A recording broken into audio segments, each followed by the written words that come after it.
I can hear you now. All right. Hey, Joel, can you hear me? Yep, you're good. Hey, what's going on, man? It's going well. It's going well. Good to hear. So I'm not gonna lay out any real formal contentions. I will kind of briefly touch on what I plan on talking about tonight. So if anybody hasn't watched the first debate, I want to make clear that I'm not speaking about atheism in its entirety, or necessarily the question of atheism per se, but rather I'm sort of speaking around normative atheist ideology that I've seen and experienced in the atheist community, and probably the same sort of stuff that AJ has seen.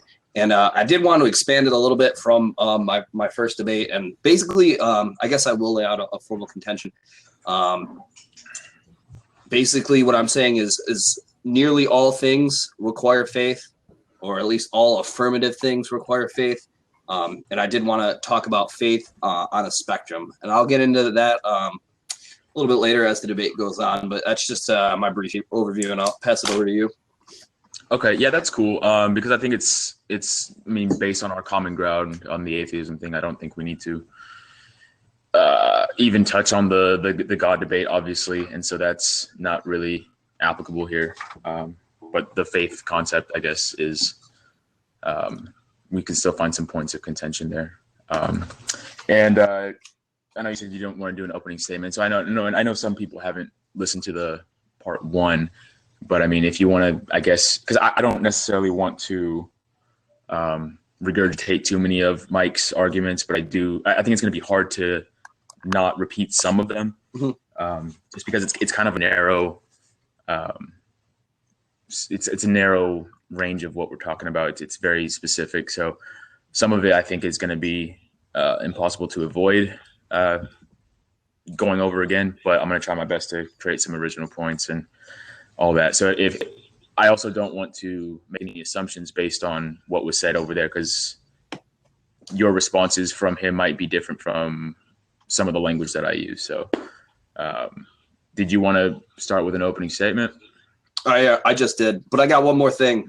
I consider that first part. I guess that one opening statement. But I want to say thank you. So, hey, if anybody's listening, this is AJ's first debate on Call Out, and I've been badgering him to get on here and give it a shot, and now he finally is.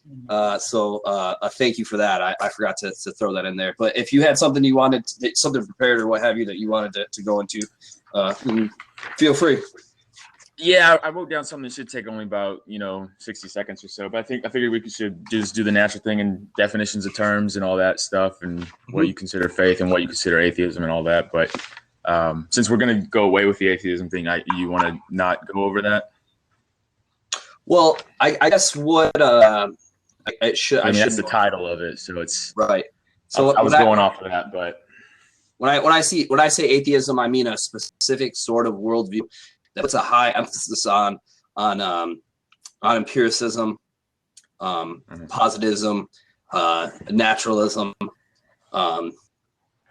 the notion that the entirety of the world, the entirety of the universe is made up of what is repeatable and what is observable, what is discernible, discoverable, so on and so forth. And then is that about what you're tracking?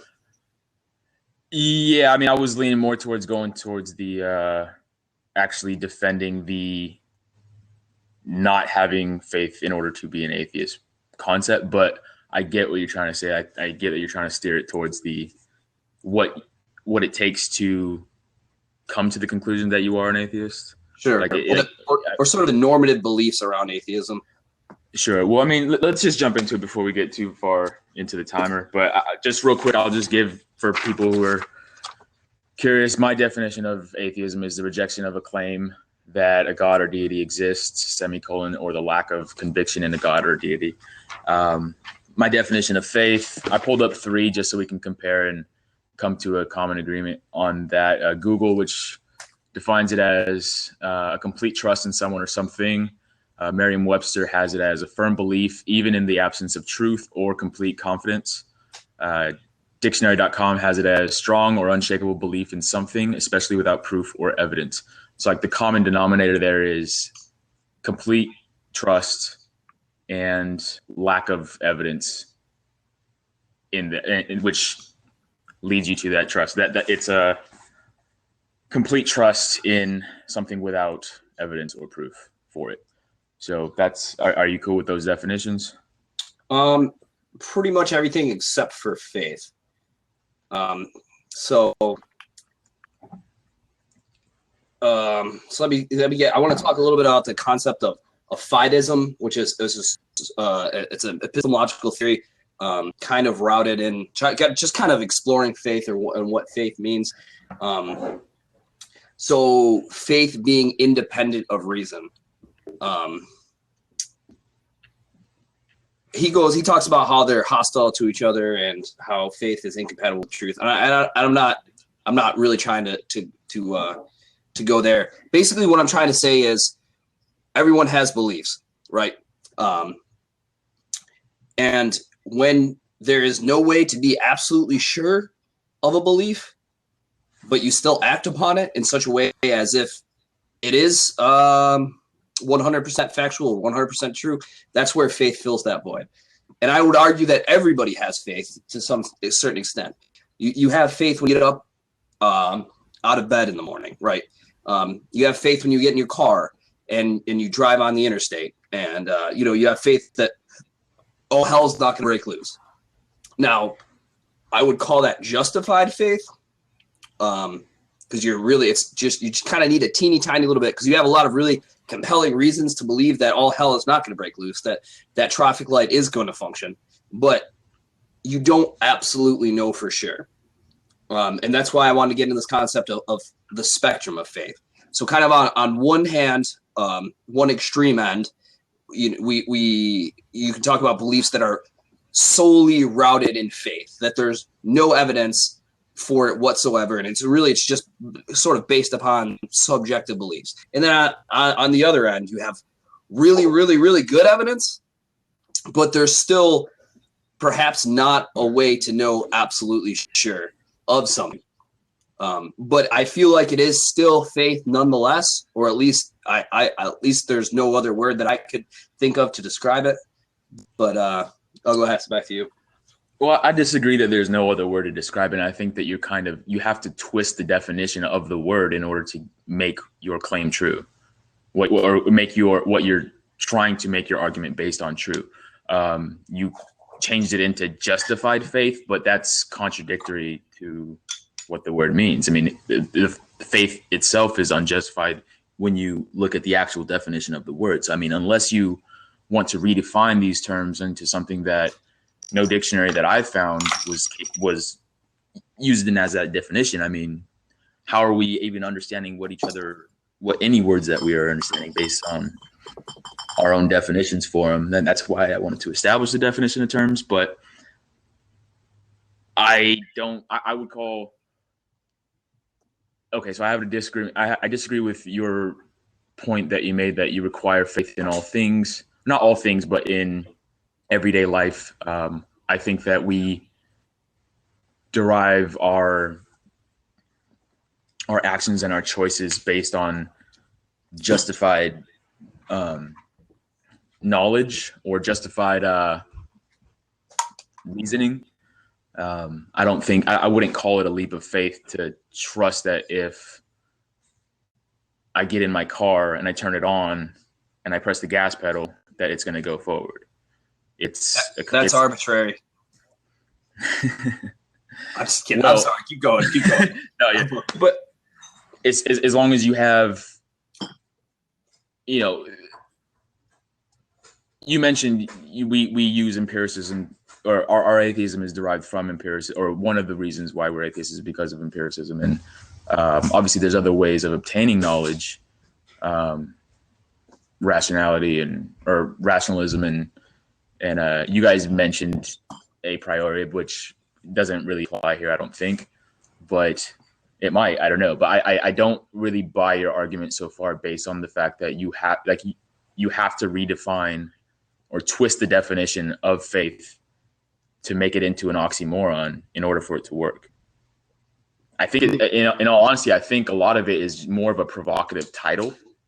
Yeah, sure. Just the connotations of faith. Like, I mean, we already threw out the God definitions of it. or the God-related definitions of faith, and that's fine. But there's still those connotations and implications that people can't really toss aside. So yeah, I think that you have to drastically change the definition of faith for your claim to be true. I'll pass it over to you. Yeah, and that may be the case. I will say that if you're writing a paper, let's say you're writing a college paper, right? A college philosophy paper. If you cite the dictionary as your way, so let's throw out, let's say your professor assigned you to write what is justice. You have to write a paper about what is justice. If you cite the dictionary, you're probably going to get low marks. So Sure. The dictionary kind of looks at the really plain language or the plain meaning of the word, but it doesn't really, I would say, delve into sort of the deeper applications of that word or really of that concept. Which is kind of what I mean when I say faith. Now, we could maybe slap another word on it if we could come up with another word, but I haven't found another word to slide into that little gaping hole that fits better than faith. And, if I could come up with a better term or a better way to describe my previously mentioned knowledge gaps, mentioned the first debate, not yet mentioned this one, but what I would call knowledge gaps, I'll be happy to or was it verification gaps? gaps? Verification gaps, right? Yeah, Something like that. Mm-hmm.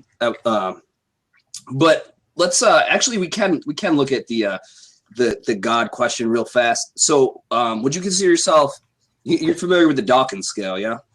Yes. So I'm a 6.999999999. But not a 7. Not a 7. Right.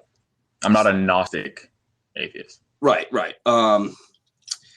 So you think that the concept of a God as it stands now is not provable or disprovable? It's just it's based on other things. It's based on kind of possibility. It's based on probability. It's based on warrants. It's based on other things other than the fact that we can definitively prove that there is no God. Yes, I mean, I'm an agnostic, which I'm pretty sure through conversations with you, agnostic atheist. Right. So atheism is a belief claim or a no belief claim, and agnosticism is, so when you're talking about atheism and theism, that's referencing what you believe to be true. Right. Gnosticism and agnosticism are what you know to be true. They're a knowledge claim. So I am agnostic atheist, meaning I don't know, therefore I don't believe. Right. So, but you withhold the possibility that you're wrong. Absolutely. And if I were to be provided with sufficient reasoning to change evidence to change my mind, I wouldn't dispute it. So you withhold the possibility that you could be wrong, but you're pretty sure you're right. Right. So you talked about this 6.999%. So, and actually real quick, if anybody's not familiar with the Dawkins scale, it basically it's like 1 is like hard theist, there absolutely is a God, and then it goes down all the way to 7, which is varying levels of doubt. And I think 4 or 5 is just straight up agnostic. So you don't know either way. Yeah, like basically a 7 is you are saying there is no God. Right. Like you are making a positive claim for the lack of existence of a God. Right. 6 is, of course, I have very good reasons why I believe that there isn't, but I'm not confident enough to say that there absolutely is not. It's a belief. Right. And that's the thing. Like 1 and 7 are Gnostic claims. Everything in between are agnostic claims. Right. So what would you call that 0.0001%? What would you label that as? Uncertainty. So that there's some level of uncertainty in your beliefs, but you still act upon those beliefs. So wouldn't it be right to say that there is some level of faith in those beliefs? Even if it is, like I talked about on a spectrum, even if it is a very small amount, is there not some faith there? No, because I'm not having faith in knowledge. I'm not having a faith in an absolute certainty, because if you use faith to bridge the gap, now I'm at 7. Well, Perhaps. And my beliefs are, the gap is for a belief. It's not for knowledge. I'm not claiming to know. Right. So I don't need the faith to say. It's a belief, not a knowledge. So how I see it is, as a 7 actually would not need faith. And I would have to look at how the 7 would justify this belief to determine if there's faith in there, if they're making any sort of faith gaps or faith dumps. But the 7 belief, there absolutely is no God, and look how I can prove it. Well, to me, that says that there's no faith required, because they have certainty. There's no certainty in your beliefs, right? So it seems that's dependent on if they can. That's dependent on if they can provide the evidence to everybody else. I mean, them just saying things doesn't matter, but obviously. And I think a 7 is actually an untenable position. I haven't met a 7 that really has convinced me. Sure, absolutely. Yeah. It's to us, like, not to insult anybody listening that may be a theist or not, but it's just as unreasonable or just as ridiculous as the 1. Right. Because you're claiming absolute knowledge. Right. All right. So, we hit on that, and maybe maybe we can go back towards the sort of the theme of Mike and I's debate. And I think, you're familiar with with about this. Say again. He warned you. What was that? That I was gonna. Well, hey man, we're at an impasse right here. So no, I know. I'm with you. I want to continue. So let's go. Yeah. I mean, we could keep talking about what we were talking about before if we want to, but I think kind of we laid out our cases. I don't want to belabor points. Sure. Yeah. That's funny. Mike warned you. I wonder if he's watching right now. Said he was giving away my tactics. No, but just jumping over to how an atheist derives his beliefs, sure. and the question of empiricism. So, would you say that empiricism is a way to derive absolute knowledge? So let me say, I'm looking at a door. Nobody else can see it, but there's a door behind me, and I'm looking at that door. Do I have absolute knowledge of that door?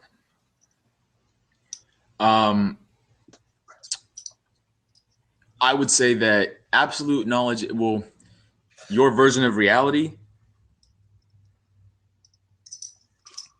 not necessarily. I wouldn't call it absolute knowledge. No, absolutely not. Mm-hmm. So you go ahead. You guys referenced the hard solipsism and the brain in a vat, scenarios, and so that's always a possibility. But I think that it's improbable or it's unreasonable to assume that is the case. Mm-hmm. Now, and I get the verification gap that you're talking about, but I think that if you use faith as the method to fill that gap, if that's what you're going to fill it with, and I don't buy the claim, well, I don't know what else to fill that gap with. You did fill the gap with something, and it's faith. So why is that true? Right. Or why is that reasonable? Right. So I fill the knowledge gap with faith because I acknowledge that I don't have a way necessarily to even ascertain objective truth, objective reality. Now, I go about my day when I need to get in my closet acting like that door is there. I put my hand out and I twist the handle and I open it up and I go get my clothes out. That, in some certain sense, is acting in faith.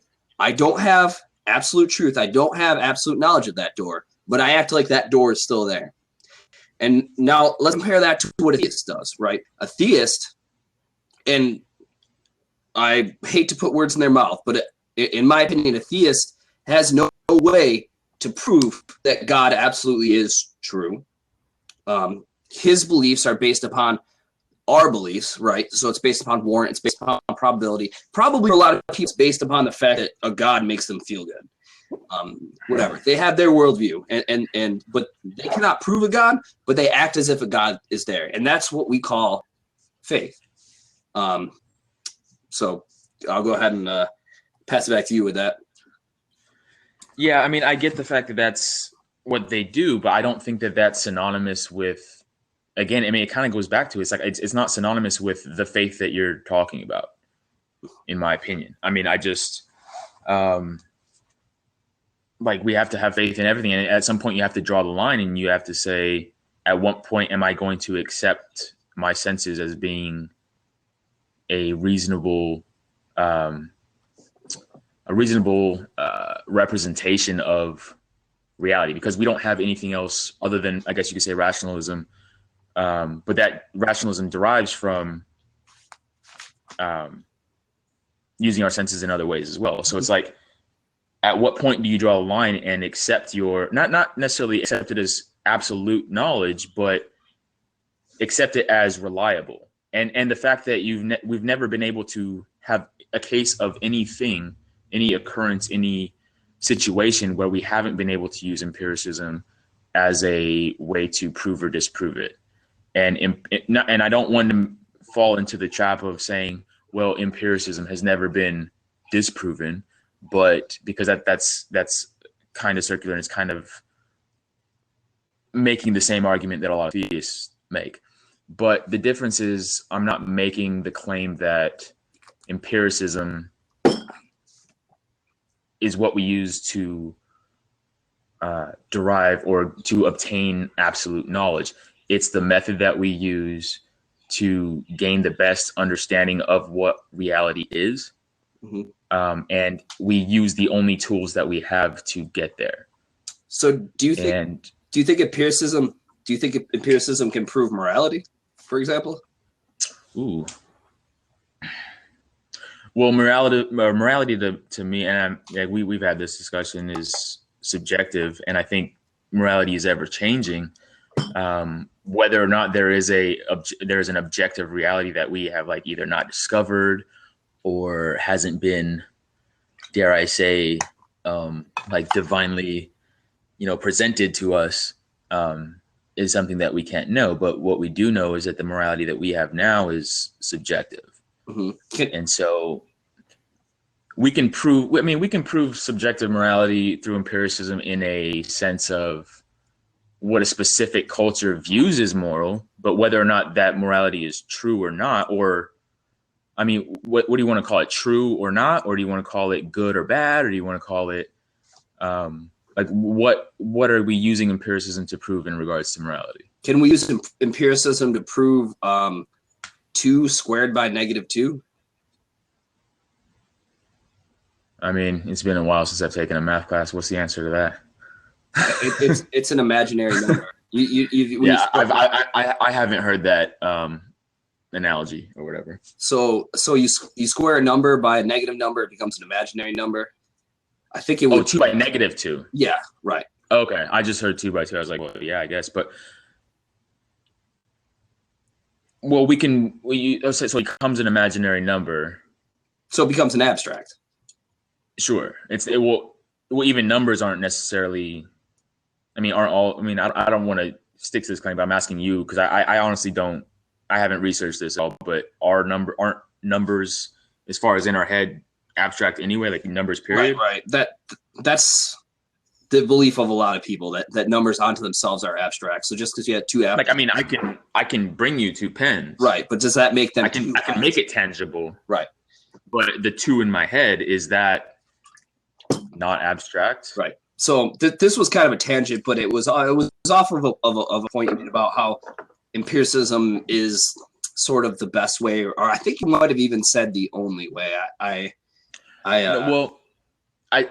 If I did say only, I don't want to say that, because I know we can use rationalism and all this other stuff. I mean, like we don't know what infinity or an infinite number looks like, but we can know through the concept of infinity that there are an infinite number of prime numbers. Right. So I don't know. That was kind of a tangent, but I wanted to push you on it because I saw a little hole there. But anyway, so you saw a gap. Yeah, I saw a little truth gap, dude. So anyway, yeah. What is truth? Hey man, it's arbitrary. So you talk about reasonable acceptance of our senses. Now, I would say that I actually do have acceptance of our senses. I love empiricism. Yeah. If it was a woman, I would kiss empiricism right on the lips if my wife would let me. I do think that empiricism, for probably the overwhelming majority of things, is the best way to go about exploring our world and discovering things. But I could feel confident in that because I understand that some faith is required. Now, if I wanted to go about, I guess, proving empiricism in the absolute, I would drive myself crazy. I would, be spending time on a very difficult question that thus far I don't believe anybody has actually answered in my studies. But because that I accept that there is this possibility that empiricism could be wrong, I guess my point is it's okay to have some faith, and as I talked about faith on the spectrum or justified faith, right? It's okay not to know everything for sure, and to have faith fill in this little teeny tiny gap. I'm not even sure it's a teeny tiny gap, but I mean, we can get into like probability of a different debate. My computer simulation debate's still up.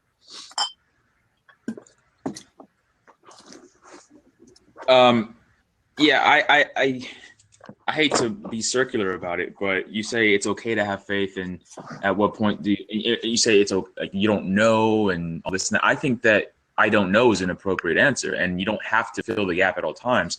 And to kind of go back, I don't know, 10 minutes ago or so, you talked about you can't always use a dictionary definition if you're writing a paper and all this and that. And I agree, but that's not exact. It's kind of a straw man. You're not really.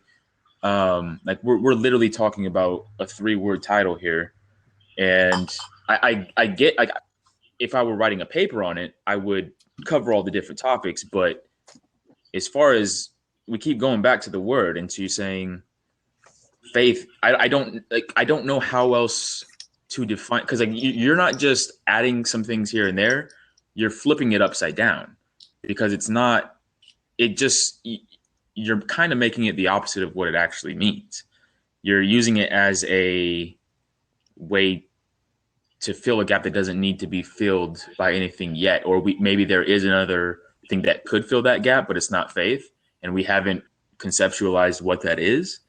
But to use the not being able to use a college paper or whatever and using the dictionary as a way to define that word, I don't think that's what I'm doing here. And to say that faith is anything other than complete confidence in something, I just don't buy it, quite frankly. Mm-hmm. So would you say you have complete confidence in empiricism, or at least confidence enough? I don't like using the word complete. I don't like dealing with absolutes, but confidence enough to have it not affect your day-to-day life. Well, it definitely affects my day-to-day life, but I might not consciously be thinking like, oh, thank goodness for empiricism, so I can make this decision. Some things we're subconsciously able to, decide on based on our experiences, which is based on our senses. But absolutely, I have confidence in it. Otherwise, well, one, I do believe it is the best method of obtaining knowledge on tangible things that we can observe, excluding the rationalism, form of obtaining knowledge. So I do think it is the best method. And I think that through trial, I don't even want to say an error, because it's, like I said, it's never really been disproven. So every instance of any occurrence of whatever it is, like whether it's, a magician and his trick, like we can digest and dissect rather what it took for that magician to perform that trick. We know it's not actual magic, and empiricism is what we use to prove that. So I'm sorry. No, you're good. If you want to interject. So you have complete faith in something that cannot be proven. That's what it sounds like to me, dude. Complete faith in something that cannot. All right, be proven. Excuse me. I'm sorry. I misspoke. So you have a very strong belief in something that cannot be proven. In this case, it's empiricism. That kind of sounds to me like you have faith in empiricism, because we've already established it can't be proven, and we've just established that you have a very strong belief in it, and then you act upon it. Well, I also never said I had complete faith or I had complete confidence in it. I have a reasonable enough confidence in it to a reward type situation, like because it's never been disproven, and because out of an infinite number of occurrences, literally an infinite, like everything from dropping this pen to this conversation, the fact that you are understanding the language that I'm speaking right now, word for word and syllable for syllable. It has a risk reward type connotation or implication there, and so it's not complete. And I never said that it was complete confidence in it. Would you call it very strong? Would you call it very strong belief in empiricism? Sure, and that's what I'm saying. It goes the entire faith word, and even if you want to substitute faith for what the definition or your definition or mine is, I'm not stating that I have absolute or complete confidence in it. And as soon as you bridge that gap with faith, I'm not making that claim anymore because I refuse to have complete confidence in something that I cannot prove. Mm-hmm. Okay. And that's basically the gist of what I'm getting at. All right. So, you know what? I think it's fair. You know what? I can't argue against the dictionary. Smarter people than me have gone out and define these words. So I'm looking at dictionary.com, right? So confidence or trust in a person or thing. You have confidence or trust in empiricism. I think the complete part of it. I mean, if you want to get rid of that, that's fine. And then if you want to call that's what it is, then sure. But I mean, let's change the word. No. Let's stick with faith. So confidence. So definition number 2, belief that is not based on proof. Can you prove empiricism? Belief that is not based on proof. Can you repeat that? Can you prove empiricism? Can you prove that your senses are valid, that your senses are actually connected with objective reality? Based on our sense of reality, yes. So I'm not talking about based on our sense of reality. I'm talking about based on absolute reality. I'm talking about, can you prove that your senses are connected to what actually is? Not how we perceive it, but what actually is.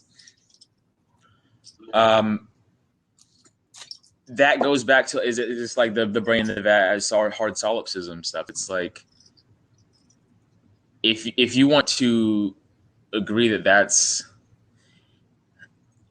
the and I'm not going to say it's unlikely because I know it's just going to lead to, well, you don't know, but I don't think that it requires a leap of faith. And like we said, we don't have a word for it. Maybe we need to think of something, but to call it faith, it has connotations with it that don't fit what we're trying to use to bridge that gap. Well, I mean, I disagree. So I'm going off of just the plain language, dictionary.com. Belief that is not based on proof. And yeah, you brought up sort of evidence. Yeah, okay, sure. Well, at least at dictionary.com, at least in this source, I don't know. You looked up a whole bunch more than I did. I just quick Googled this. Believe that is. Well, I did. I looked up 3 or 4, and then I weighed them and I made common denominators of them. And like, what is there anything that is only existing in one, and it's like kind of out there? Then we'll throw that part of it out. Okay. And what is in all 3 of them? You know what I mean? And that's complete confidence. And the word complete was key for me personally. Mm-hmm. But because confidence and complete confidence, I mean, 51% is confident to me, but complete confidence, I don't know if I'm willing to say I'm 100% confident in something. Yeah. So I'm just kind of thinking about sort of the concept of faith, not necessarily. Yeah. Right. And like that's like what we said, like it's a provocative concept. Mm-hmm. And by no means am I not like understanding your point, and I know that you're understanding mine as well. But how do we use our language to? I don't want to necessarily reach common ground or prove or disprove the other person, but what do we do with that? Because I don't. We can just redefine. I mean, and I don't want to necessarily harp on like, well, the dictionary says this, but going back to the original title of the debate, the atheism thing, which I know we agreed to kind of get away from, but I mean, maybe if you restructured a debate to something that would be excluding of that and just saying all empiricism requires some confidence of, like, I don't know, like maybe we could restructure that, but maybe I won't disagree with you because Sure. I get what you're saying. And Yeah. at what level are we changing definitions and restructuring what our common language that we both understand is? At what point are we not disagreeing anymore? Well, I mean, I am at least going off of Yeah. Which one? What did it say word for word? Dictionary.com. So first definition, confidence or trust in a person or thing. So confidence or trust in empiricism. Second definition, belief that is not based on proof. So we have no way to prove empiricism, yet you and I, we both have a belief in it. Ergo, we have some element of faith. And I get where you're saying, and I think this is kind of like a sort of a common thing that atheists run into. And I don't think that they need to be scared of. They don't need to be scared of the big F word, right? They don't need to be scared to say that they have some faith.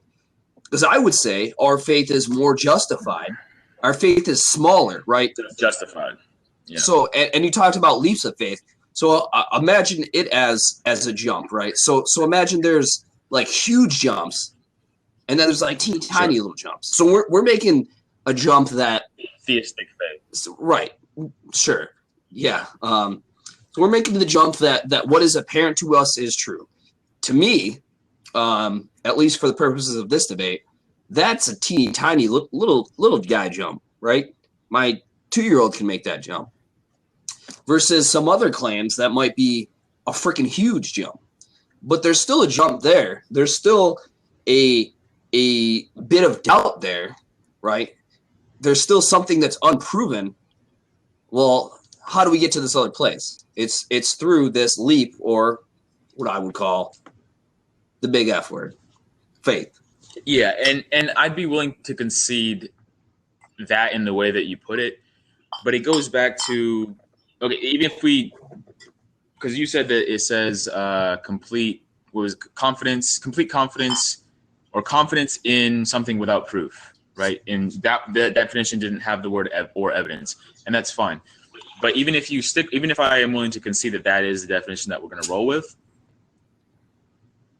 it goes back to the fact that atheism isn't a claim on knowledge. Mm-hmm. It is a belief claim. Right. And what I was speaking to when I say atheism, I'm not like I tried to make clear in the beginning of the debate, is not just that God question itself, but the normative ideology, the average atheist that you're gonna run into wearing a fedora, has faith in some things. Right. And their ideology is rooted on some level in faith. And I'm not saying that's wrong to be rooted in faith, because as I said, I think that almost everything requires faith, but it's still there. If I might use your college paper and dictionary reference, mm-hmm. Would you concede that there are connotations with the word faith then? Oh yeah. So absolutely. why use that word? So why use the word if there are connotations where it might not apply if you use 9 out of 10 definitions, but there's this one part right here where if we use this, it works. Yeah. Well, why not just use the terms or the phrase complete confidence? Why do you have to use the word faith? Because if we're going to talk about the connotations that come along with it, and I mean, we already agreed to get rid of the God-related definitions for faith, which are the majority of the definitions, because it's usually related to that. Right. So if we're going, we already omitted those parts, but if we're now bringing that part back in, well, I use the word faith. Kind of cherry picking. I use the word faith because if I just made up my own freaking word, I don't think anybody would really understand what I'm talking about. So if I talked about the tiny gap of unprovable possibility that I might be wrong, and why I still go about the way that I do, if I just, I don't know, let's call the word Kiku. That's what my baby calls candy. If I called it Kiku, nobody would know what the hell I was talking about. But if I call it faith, well, at least there's some sort of concept that comes to people's mind. And I understand that you don't like the connotations, and I don't like the connotations either, because when you hear that something's based upon faith, well, it's not exactly what I'm trying to. But I use that word because it's conceptually it's the one that fits the most. I think the one that applies most accurately, because we haven't been able to come up with another word to sort of describe these things that I'm talking about. But also because I believe in having and being a well-examined, self-critical person in my own beliefs, right? So if it is apparent to me that that's there, well, I can't call it anything else in good conscience, unless I made up my own word, which maybe I should. I mean, I don't think it's absolutely necessary to come up with your own word. I think there are, maybe it doesn't require a word, but a phrase like complete confidence. Sure. Okay. So even complete confidence, right? But what I'm not referring to how one feels about the beliefs. I'm talking about the absence of proof, right? Well, going on to beliefs, like, do you agree that we don't choose our beliefs? Do we choose our beliefs or not choose our beliefs? Oof. Do you choose what you believe? You trying to pivot me here, bro. Like I'm on the post. You try to pivot me to some free will stuff. No, I don't think that. I mean, we're gonna have to get into a whole different set of definitions about choice and other stuff. But kind of just taking your question at face value. No, I'm a determinist. I don't think we choose our beliefs. I agree with you. And if we don't choose our beliefs I'll give you the reason why I don't choose mine is the fact that our beliefs are directly in relation to our experience, and our beliefs can be based on false premises, mm-hmm. but we don't necessarily choose our beliefs. Like, we're both atheists.